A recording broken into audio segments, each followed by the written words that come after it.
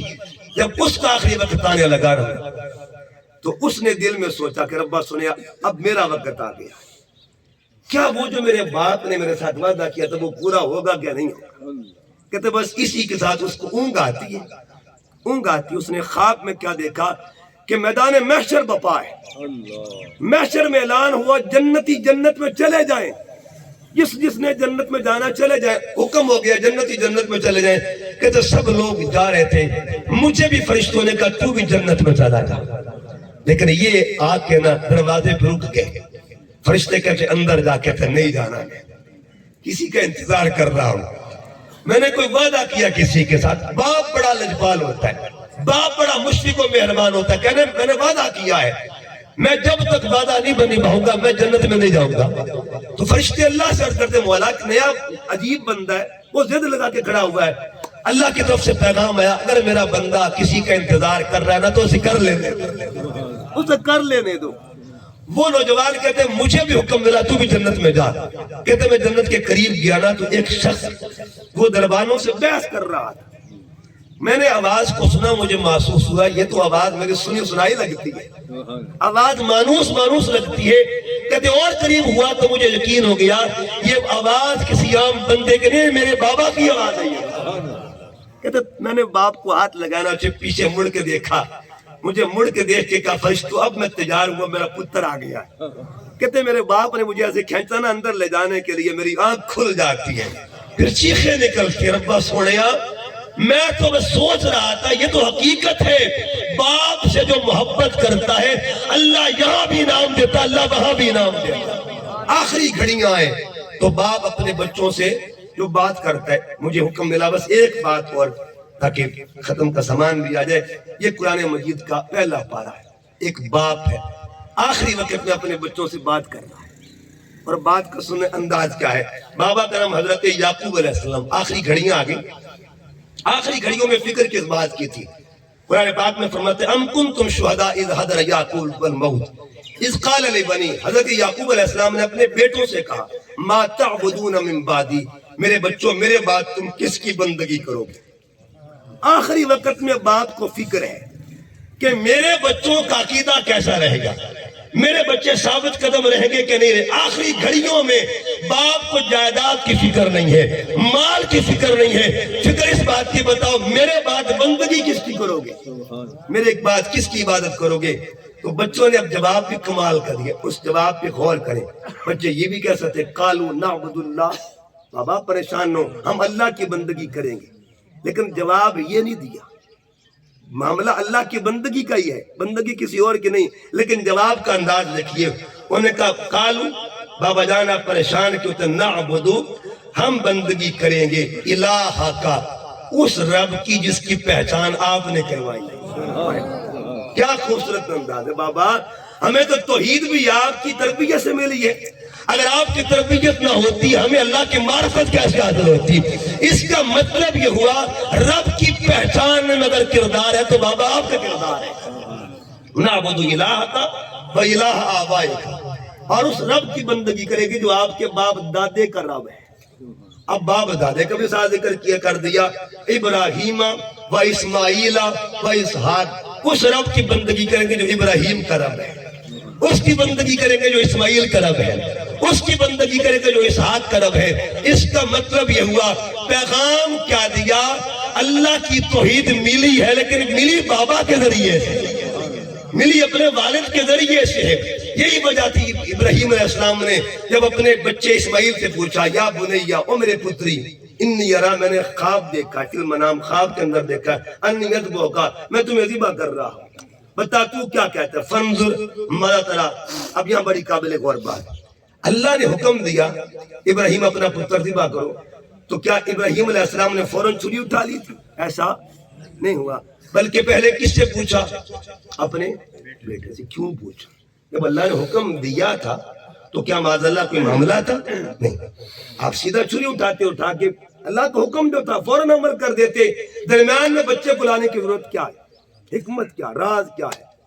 راز کیا تھی؟ جب اللہ نے حکم دیا تو پیغمبر کو کسی قسم کا شک نہیں تھا کہ ان کو یقین تھا کہ حکم خدا ہے. پھر بیٹے کے پاس کیوں گئے اور بچے سے پوچھا ماذا ترا، تو کیا کہتا ہے؟ یہ بڑی قابل غور بات. بیٹے تو کیا کہتا ہے؟ اتنی بات کی، اتنی حکمت کی وجہ کے بن رات ضرورت کیوں پیش آئی کہ آپ بیٹے کے پاس گئے تاکہ قیامت تک کی انسانیت کو پیغام دی جائے. یہ زبردستی کا معاملہ نہیں تھا. زبردستی کا معاملہ کوئی متشدد بندہ دین دشمن یہ نہ کہہ دے دیکھو بیٹا تھا، ابھی تو معصوم تھا، ابھی تو میچور نہیں تھا، بالغ تو ہو چکے تھے، کوئی بھی اعتراض کر سکتا تھا کہ باپ نے زبردستی کی. کہا نہیں، بچے سے پوچھ لیتے. بچہ کیا کہتا ہے؟ کہا بیٹے بتا تو کیا کہتا ہے. اب سنیے بچے نے جواب کیا دیا. اس بچے نے جواب دیا رب نے قرآن بنا دیا. دو باپ بیٹوں کا کلام کب ہوا؟ 4,500 سال پہلے. اور قرآن کب اترا؟ 1500 سال پہلے. وہ کلام جو 4,500 سال پہلے ہو رہا تھا، اللہ اس کلام کو سیو کر رہا تھا، اسے محفوظ کر رہا تھا. جب یہ کلام ذات محمد پہ اتارا نا، رب نے وہ قصہ بھی بیان کر دیا. دیکھ میرے محبوب، وہ دونوں باپ بیٹے باتیں کیسے کر رہے تھے. ان کے جو درمیان بات ہوئی نا، اس کو قرآن میں شامل نہ کر دیں. اب کہا بیٹے بتا کیا کہتا ہے. سنیے بچے نے کیا جواب دیا. یا ابتی، ابو جان، افعل ما تؤمر، افعل ما تؤمر. آپ ایک جان کی بات کرتے ہیں، اللہ مجھے 1000 جانیں بھی عطا فرمائے، میں قربان کرتا جاؤں گا. ما تؤمر ستجدنی انشاءاللہ من الصابرین. قرآن فرماتا فلما اسلما وتلہ للجبین. حضرت ابراہیم نے بچے کو پکڑا اور جبین کے بل لٹایا. جبین کے بل، اچھا جبین کہتے ہیں ماتھے کو. حضرت اسماعیل یوں تھے. چھری کہاں رکھی گئی تھی؟ ادھر چھری رکھی. کیوں نہیں رکھی گئی؟ ایک گردن پر چھری رکھنا، ایک گلے پر. یہاں بڑی پیاری بات، گردن پر چھری کیوں رکھی، گلے پر چھری کیوں نہیں رکھی گئی؟ قرآن کہتا ہے فلما اسلم وتلہ للجبین. جبین کے بل اٹھایا، چھری رکھ دی یہاں پہ. کیوں رکھی؟ وہ بیٹا چاہتا کیا تھا؟ بابا جاتے جاتے 2 کام کرتا جاؤں. ایک بابا کی اطاعت، باپ سے وفا کرتا جاؤں. ایک رب کی ثنا کرتا جاؤں. وفا باپ سے ہو، ثنا رب کی ہو، تاکہ دنیا دیکھے اسماعیل جاتے جاتے بھی رب کو سجدہ کر رہا ہے اور سجدہ کر کے پیغام دے رہا ہے کہ رب سے راضی ہو کے جا رہا ہے. مجبوری کا معاملہ نہیں، رضا کا معاملہ ہے. اتنی بات ہوئی نا، چھری رکھی گئی یہاں پہ. میڈیکل سائنس کیا کہتی ہے یہاں پہ؟ اگر چھری یہاں رکھی جائے، یہاں رکھی جائے تو فرق کیا ہوتا ہے؟ کہتے اگر چھری ادھر رکھی جاتی تو پھر بھی بندے کے زندہ ہونے کے چانسز ہوتے ہیں. اگر چھری رکھی جائے، رگوں میں سے رگ کٹتی ہے، اور رگ کٹتی بھی نہیں ہے. لیکن اگر ادھر سے چھری رکھی جائے نا، ادھر چانس نہیں ہوتے. اسماعیل نے جان بوجھ کر کہا بابا ادھر رکھنا، تاکہ جلدی جلدی اللہ کی بارگاہ کا میں جو ملاقات کر سکوں، اللہ کو دیکھ سکوں، رب سے مل سکوں. اس کا مطلب یہ ہوا یہ وصل خداوندی کی جلدی تھی. مگر رب نے فرمایا ابراہیم امتحان میں کامیاب ہو گئے ہو، قد صدقت الرؤیا. اب یہ معاملہ یہاں پہ رکھتے ہیں، اس کہانی کو کسی اور پہ مکمل کریں گے. علامہ اقبال فرماتے اللہ اللہ بائے بسم اللہ پدر مانا ذبح عظیم. آمد پسر اسماعیل کو بچا لیا. چاہتا کیا تھا؟ اسماعیل بچے گا، عدنان آئے گا، عدنان کے بعد ماد آئے گا، ماد کے بعد نزار آئے گا، نزار کے بعد مدرک آئے گا، مدرکہ کے بعد خزیمہ آئے گا، خزیمہ کے بعد کنانہ آئے گا، کنانہ کے بعد الیاس آئے گا، الیاس کے بعد نذر آئے گا، نذر کے بعد فہر آئے گا، فہر کے بعد مالک آئے گا، مالک کے بعد غالب آئے گا، غالب کے بعد کعب آئے گا، کعب کے بعد مرہ آئے گا، مرہ کے بعد کلاب آئے گا، کلاب کے بعد قصی آئے گا، قصی کے بعد عبد المناف آئے گا، عبد المناف کے بعد عبد الحاشم آئے گا، عبد الحاشم کے بعد عبد المطلب آئے گا، عبد المطلب کے بعد عبداللہ آئے گا، عبداللہ کے گھر میں محمد مصطفیٰ آئے گا، اور محمد کے گھر میں فاطمہ الزہرا آئے گی، فاطمہ کی گود میں حسین آئے گا. جہاں سے کہانی کو آغاز کیا تھا اسے اسماعیل کہتے ہیں، جہاں کہانی مکمل کی اسے حسین کہا جاتا ہے۔ اسے تو علامہ اقبال نے کہا اللہ اللہ بائے بسم اللہ پدر مانائے ذبح عظیم آمد پسر۔ اقبال نے 2 لائنیں لکھی اور کمال کر دیا۔ پہلے لائن میں بابا کا ذکر کیا اور دوسری لائن میں پتر کا ذکر کیا۔ بابا کو علی کہتے ہیں اور پتر کو حسین کہا جاتا ہے۔ کہانی جس نے شروع کی تھی نا اس ذات کو اسماعیل کہتے ہیں، اور کہانی جس نے مکمل کی اسے حسین کہا جاتا ہے۔ وہ بھی نبی کا لال تھا اور یہ بھی نبی کا لال ہے۔ وہ خلیل کا لال تھا اور یہ حبیب کا لال ہے۔ خلیل کے لال نے داستان شروع کی اور حبیب کے لال نے داستان مکمل کی۔ اس لیے ہر نماز میں ہم دونوں خاندانوں کا نام لیتے کہ نہیں لیتے، یہ ان کو سلامی دیتے کہ نہیں دیتے۔ ایک جس خاندان نے کہانی شروع کی تھی، جس خاندان نے کہانی مکمل کی، ہم کیا پڑھتے 5 نمازوں میں؟ اللہم صلی علی محمد وعلی آل محمد کما صلیت علی ابراہیم وعلی ربا۔ سوڑیا یہ 2 خاندانوں کا نام کیوں آتا ہے؟ اور بھی بڑے نبی ہیں، 1.25 لاکھ پیغمبروں میں ایک خاندان وہ ہے جس نے وفا کا آغاز کیا تھا، ایک خاندان وہ جس نے وفا مکمل کی ہے۔ جس نے آغاز کیا ان کو منا والے کہتے ہیں اور جس نے مکمل کیا انہیں کربلا والے کہتے ہیں۔ اللہ کی بارگاہ میں عرض گزار ہوں، اللہ پاک